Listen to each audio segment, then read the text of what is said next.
नमस्कार। आज जो हायर सेकेंडरी स्कूल का जो पेपर हुआ है 12th क्लास का, इसका ये आपका पीसीएमबी का पेपर है दोस्तों। आप मिला लीजिए कि आपके कितने सही हो। इससे पहले यदि आपने हमारे चैनल को सब्सक्राइब ना किया हो तो प्लीज आप हमारे चैनल को सब्सक्राइब जरूर कर लेना।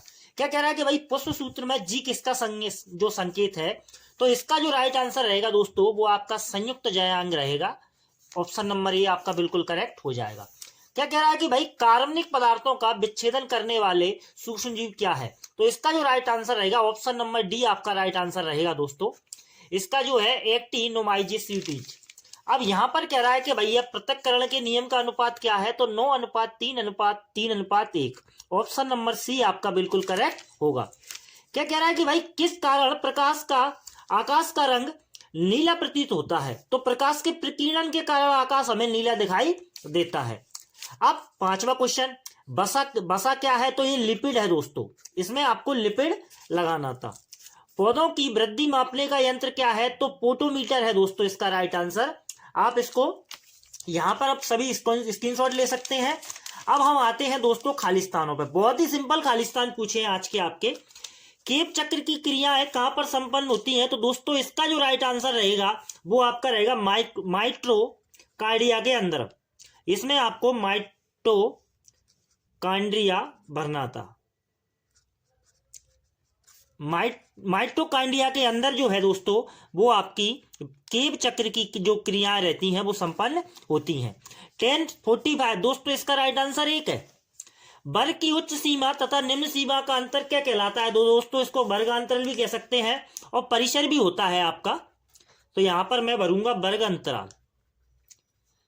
पाई आलेख में वृत्त के केंद्र पर कितने डिग्री का कोण बनता है, तो दोस्तों ये आपके वृत्त के केंद्र पर 360 डिग्री का कोण बनता है। अब इसमें जो राइट आंसर आएगा दोस्तों वो आपका उत्तल आएगा। उत्तल लेंस के बीच में मोटे तथा किनारे पतले होते हैं। वायुमंडल में जल वाष्प की उपस्थिति क्या कहलाती है दोस्तों, तो वो आपकी आर्द्रता कहलाती है। इसमें आपको आर्द्रता भरना था। दोस्तों खालिस्तान हो चुके हैं, आप चाहो तो इनका स्क्रीनशॉट ले सकते हो। अब हम देख लेते हैं जोड़ियों को। ये जो पीछे हमने सॉल्यूशन किया दोस्तों ये थोड़ा सा उसका है, तो आप ज्यादा इसको वो गौर नहीं कीजिएगा। वैसे तो सिंपल है, बहुत ज्यादा जोड़ियां।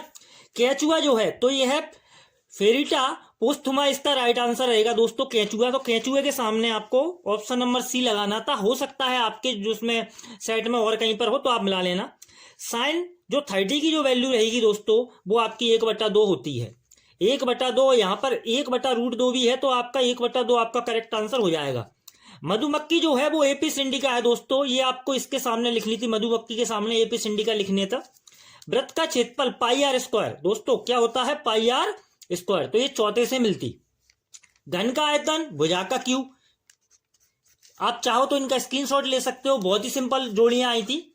अब मैं थोड़ा सा ध्यान भूल गया सत्ताहत्तर बताने को, तो मैंने चौथे नंबर पहले जोड़ियों को बता दिया, उस पहले वो सत्ताहत्तर थोड़े से रह गए, तो आप सत्ताहत्तर को देख लेना। त्रिभुज के तीनों कोणों का योग क्या होता है, तो ये जो होता है दोस्तों 180 डिग्री होता है। इसमें 360 डिग्री बोला है कि भाई त्रिभुज के तीनों कोणों का योग 360 डिग्री होता है क्या, तो ये तो बिल्कुल गलत बात है भाई। माध्य विचलन सभी आंकड़ों का प्रतिनिधित्व करता है दोस्तों, ये बिल्कुल सही बात है, सत्य लगाना था इसमें आपको। अन्वेषक द्वारा स्वयं एकत्रित आंकड़े प्राथमिक आंकड़े होते हैं दोस्तों, तो ये बिल्कुल सत्य बात है। अस्थायी चुंबक नरम लोहे के बनाए जाते हैं, बिल्कुल सही बात है। साइटोकाइनेन कोशिका विभाजन प्रेरित करता है दोस्तों, ये बिल्कुल सही बात है। और कवकों में केवल लैंगिक जनन होता है बेटा, देखो इसमें केवल लैंगिक जनन नहीं होता, ये बिल्कुल असत्य बात है दोस्तों। इसमें आपको ये बिल्कुल असत्य है। तो ये आपके 77 हो चुके हैं, ये आपकी जोड़ी हो चुकी है, आप इनको देख सकते हो।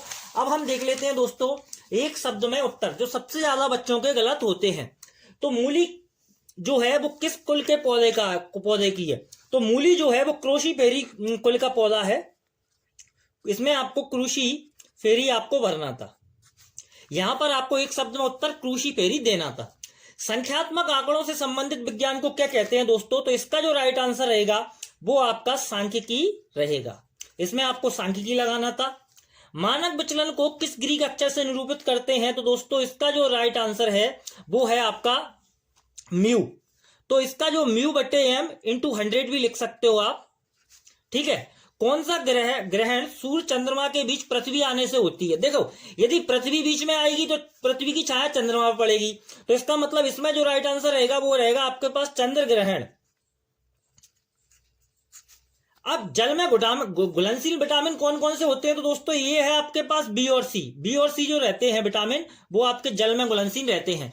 दोस्तों ये आपके हो चुके हैं। अब आप चाहो तो ये जो क्वेश्चन आंसर है आप इनका एक बार स्क्रीनशॉट ले लीजिए, और ये सभी आपके आंसर क्वेश्चन हैं जो 11th क्लास में जो स्टूडेंट हैं वो देख सकते हैं कि पेपर बहुत ही इजी आया था।